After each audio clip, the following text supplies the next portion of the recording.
Hey everyone, I'm back with another video. So today I thought I would talk about my recent stay at the mental hospital. Um, this happened the week before Valentine's Day.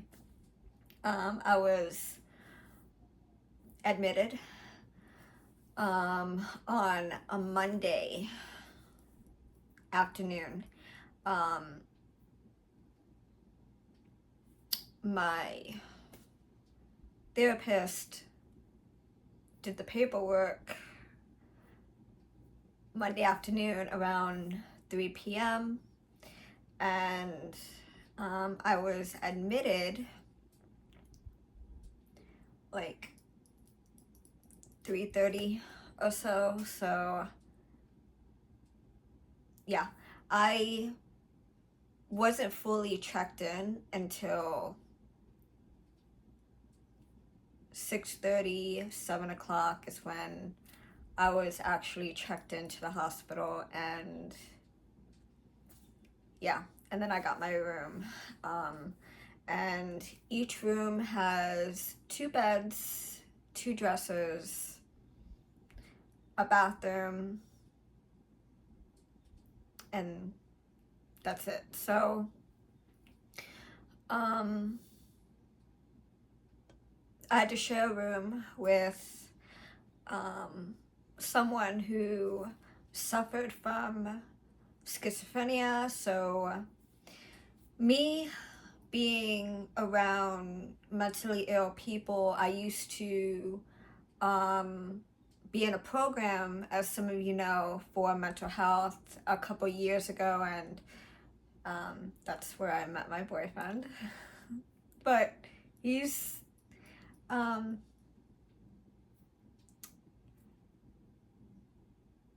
he suffers from anxiety, so I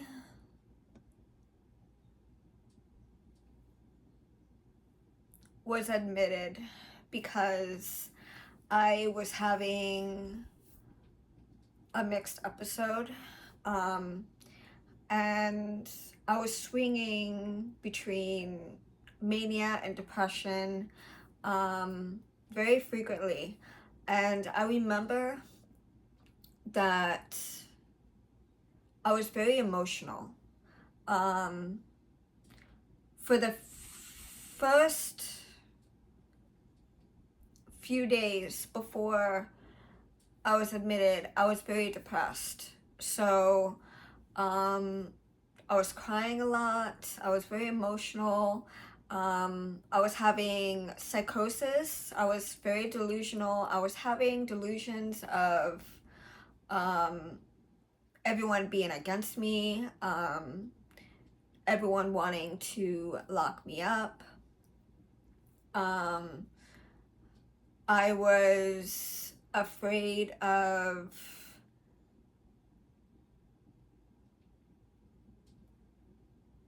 just being misunderstood. And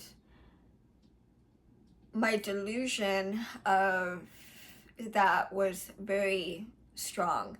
So I would be very emotional towards family, and just I was always fighting.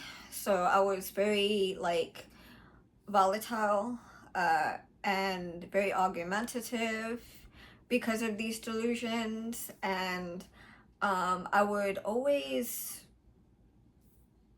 try to get out of what I thought was going on. For instance, one of my delusions was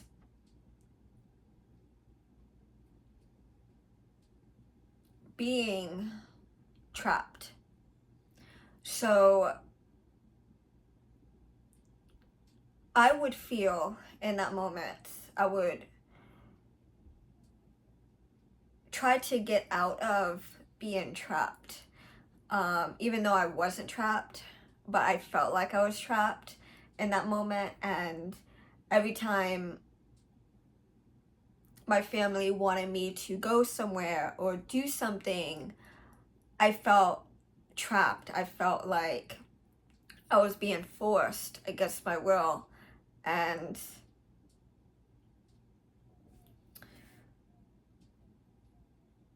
yeah, it was very strong. So my therapist came over that Monday, and as soon as I seen her, I went running towards her and I started crying, and I told her how I was feeling. And she said, this is already the second week, because I see my therapist every single week. Like, she'll come to my house and she'll do therapy here with me. So when she came over, I was very emotional and I was crying. And she was like, this is the second week that you've been very emotional, and it seems like you're not getting any better. It seems like you're getting worse, and we're scared for your safety. We're worried about you. So I think we need to have you admitted. So I agreed, because I knew if I put up a fight, I was going anyway. So there was no reason for me to even try to get out of going, because I was going to be admitted anyway, no matter if I wanted to go or not, at this point. So my stepmom gave me her sweater, and I was taken there, and she did visit me. I think she visited me, I think 3 times when I was in there. So I was admitted for 5 days. I went in Monday night, but when you're admitted, you stay for 72 hours. So you stay 3-4 days. So if you were admitted on one day, that day that you're admitted does not count. And then usually you stay 3 days if you're not as bad. 5 days is average. And then some people were admitted for 5 days, like, you know, like me. Some were admitted for 10 days. They were in there for 10 days. And I was like, wow, like, I know I went in very emotional, and I was crying the first day, because the first day that I went in, I actually, the first day that I went in, you know, everyone is so nice, you know, just, side note that, I met a lot of very nice people. A lot of them were very, easy to talk to. Some were not.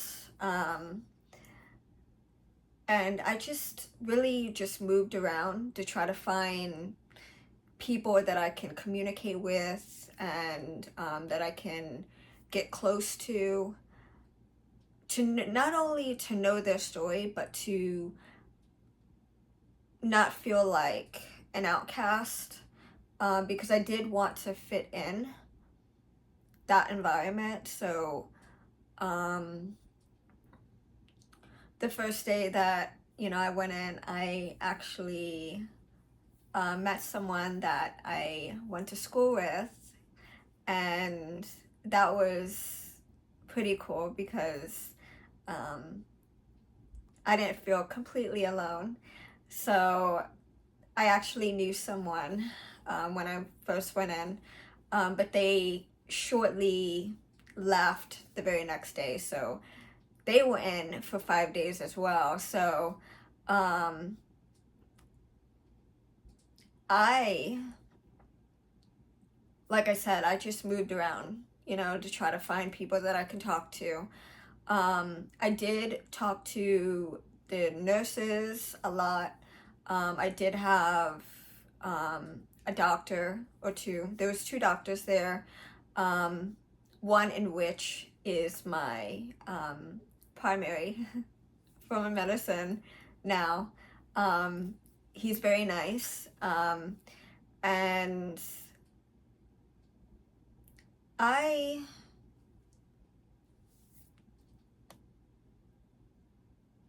found comfort easily when it came to talking to other people.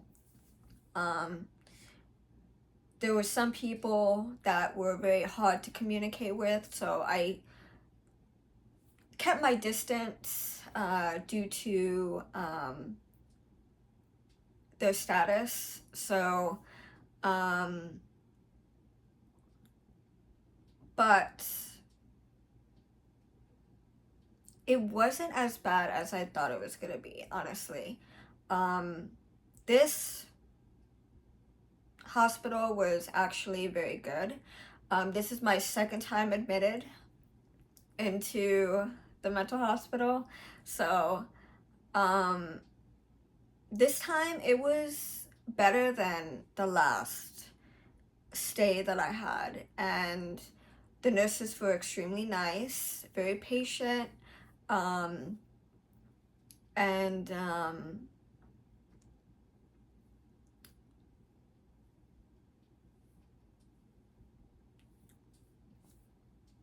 my roommate she was very sweet, but she would sleep a lot, so it was hard to really communicate with her because she would sleep like all day and then she would sleep all night, and I'm just like, wow, like she's getting her sleep in. The first day, did not sleep at all. I was very hypervigilant, very nervous. I was very emotional. I was very scared. So I did not sleep at all the first night. But the second night, I slept better. When you first go in, the first night that you stay, they do not give you any psych meds because your prescription isn't ready for them to give to you. So you have to, the first night is pretty uneasy. The second night was okay. I did speak to the doctor the very next morning, and the doctors would come in between 6 to 10 in the morning. So, yeah, they would make their rounds, and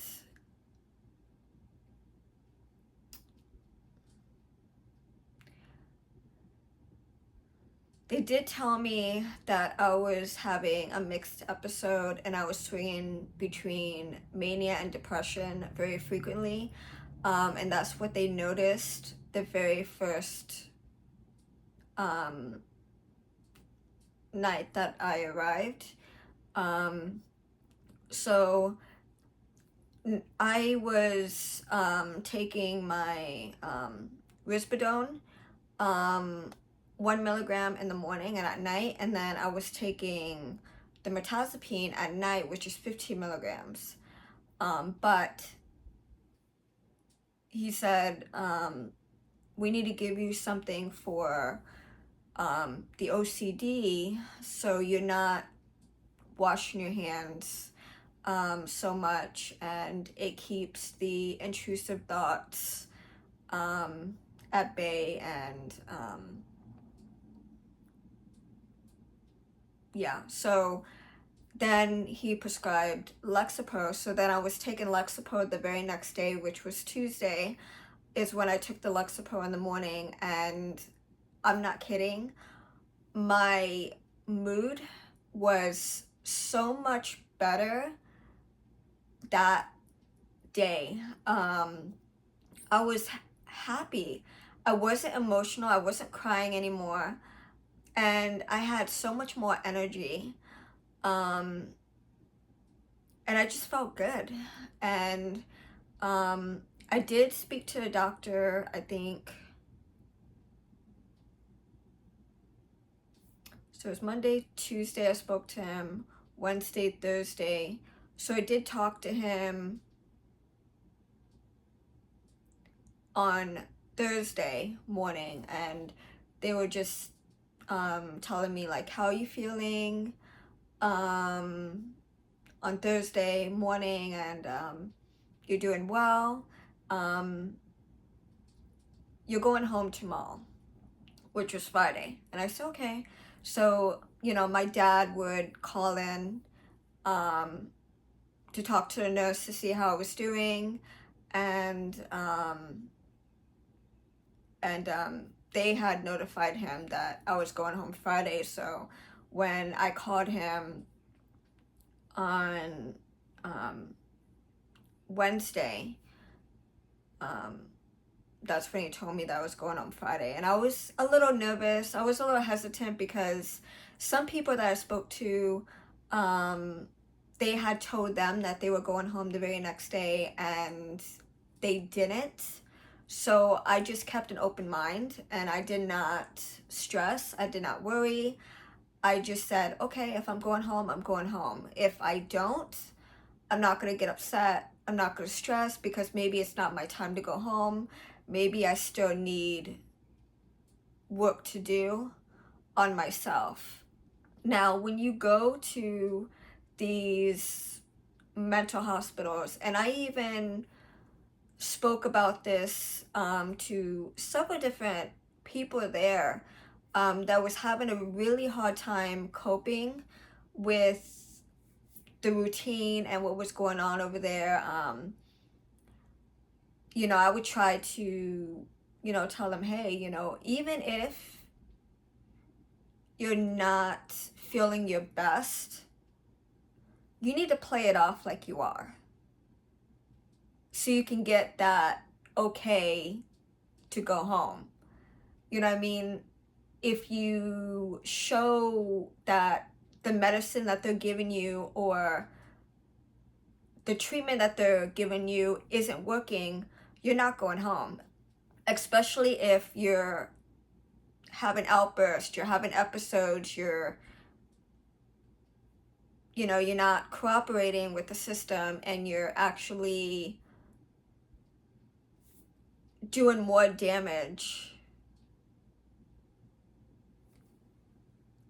They're not going to send you home in that state of mind. So they want to see, okay, the medicines that we're giving you is working, you're doing okay with the treatment, you're eating, you're communicating, you're in better spirits, because you have to be, you have to show them that, look, I'm feeling better.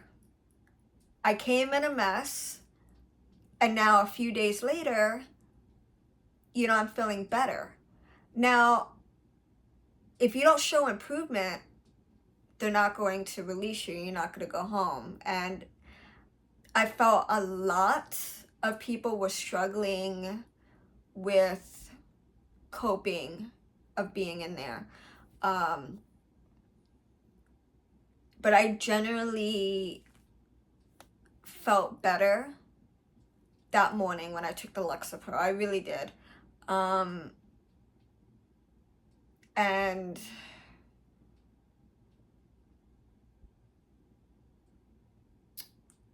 the staff was very nice.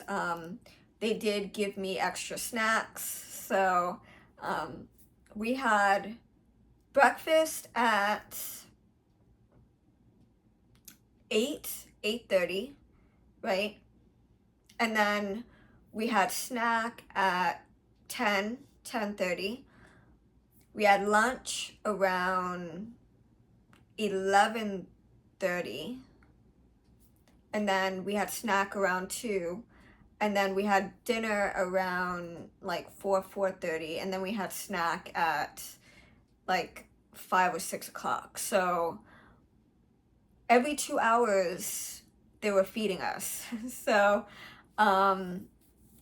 I was very hungry. I did eat a lot because of the Lexapro. It gave me an appetite, and so did the mirtazapine. So, I had extra snacks, and I had extra juice and things like that. So, I would hoard it, in my room, and so, that night if I, got up a little earlier, and I was hungry, I can have some snacks. I'd have juice or water, or, whatever I had there. You can have water. So if you have cups of water by your bed, you can have water available to you at night. So,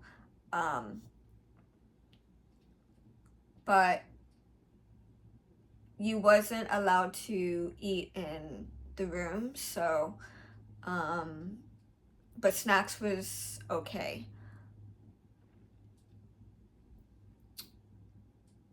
I did have therapy that Friday morning. Everyone did. And we all sat in the day room, and they gave us therapy on smoking and tobacco and the dangers of it. And then they gave us like a little squishy at the end of the session.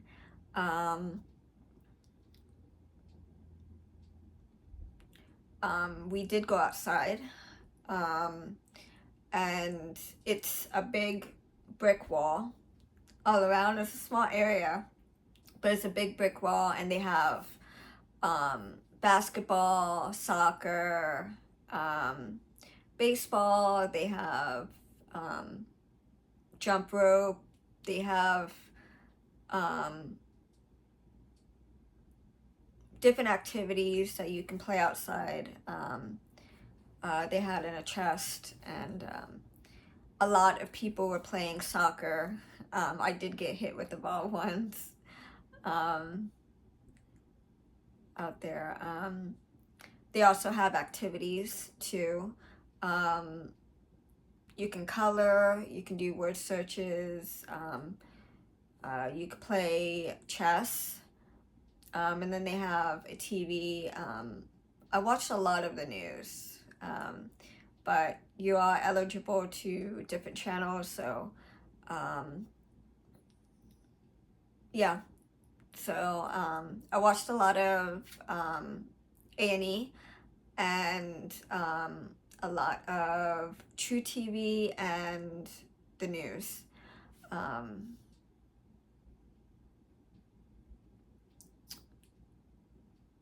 What else? They did blood pressure, and my blood pressure was low every day, being in there. But I think it was just from all the medicine of just being relaxed. I think that's why my blood pressure was low.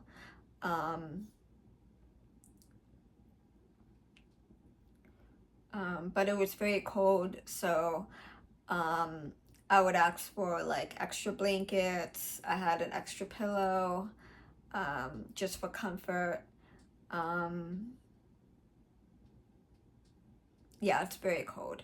And there was a lot of code grays, mainly at night. They would call out code gray.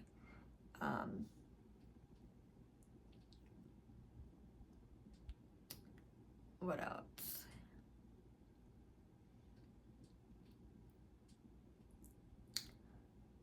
The food was okay. I like the breakfast. I like the snacks. But I did not like lunch or dinner.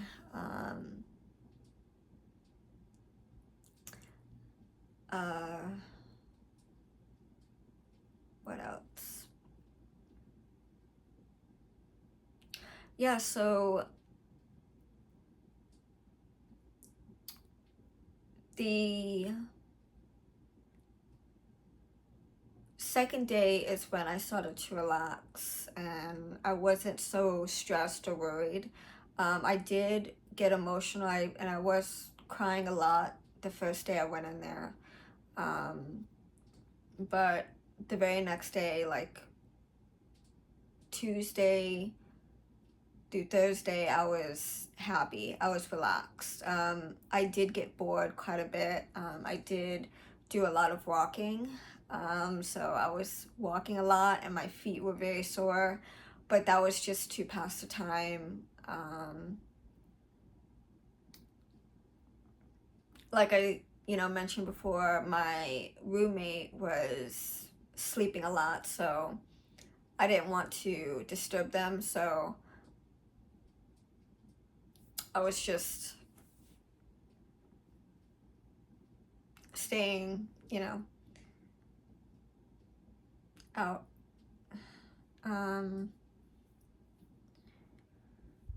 My stepmom did visit me 3 days when I was in there. She did visit me. My dad did not visit me when I was in there, but he did bring my clothes and he did pick me up Friday morning. So he was already there. Like he was there at like 8 in the morning. He was at the hospital at 8 in the morning waiting for me to be discharged. But you have to call the front desk to let them know that you arrived for them to release any of the patients. So while I was waiting, my, there was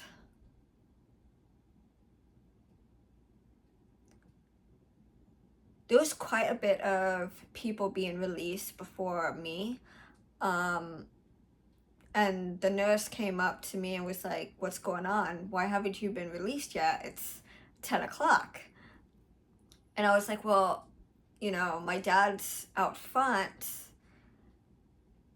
So he was having trouble getting connected to the front desk. So it took quite a while for him to get through before, I was released. And there was a lot of papers I had to sign to be discharged.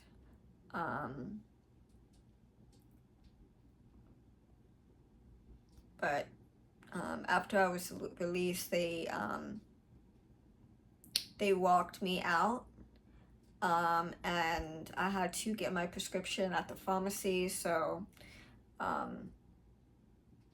yeah, they did give me a shirt while I was there, because I was in the hospital gown for quite a while.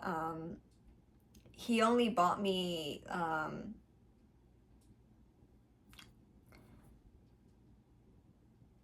lingerie, nighty pants, like the sweatpants, and my sweater, and that was it. So I didn't have a top. So on Wednesday is when they gave me a shirt from the donations.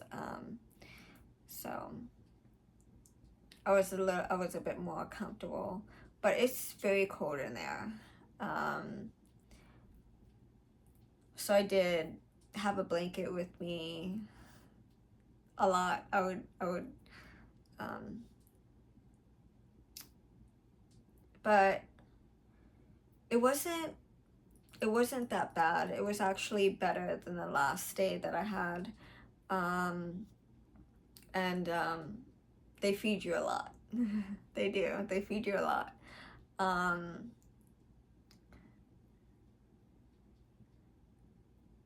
But yeah, the staff was very nice.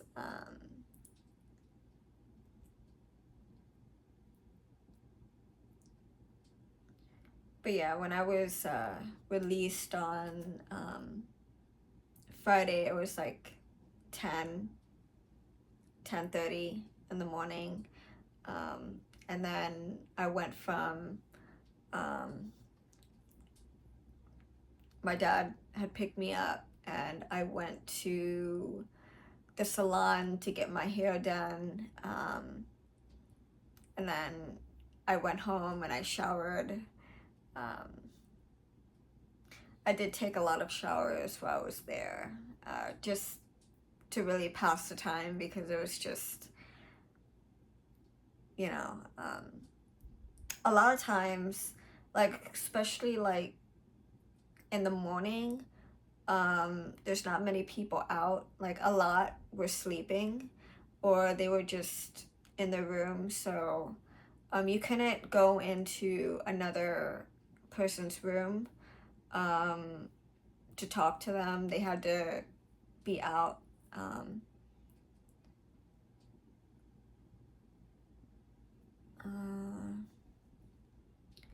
And then we did the blood pressure and temperature at night after dinner, and we took meds at,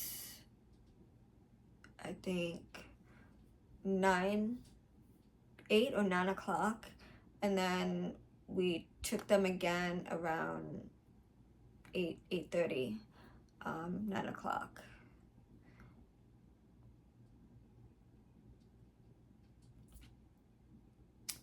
And I would always wake up every couple hours. I didn't really get a full night's sleep while I was there. So I would wake up like around 1, and then I would wake up around 3, or then I would wake up around 5. So there were some people up at 5 o'clock, and we just stood outside our rooms and we just talk quietly. But the doctor would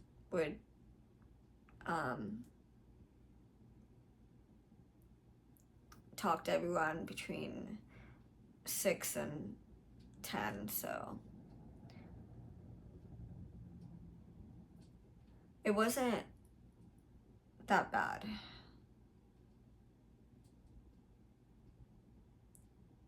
But it was just boring. It was boring. Cold and boring, but there was a lot of nice people, you know, that I met there, and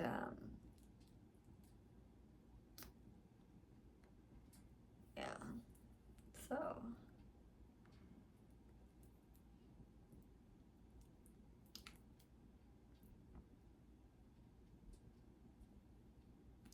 anyway, that's it for this video and the story time, and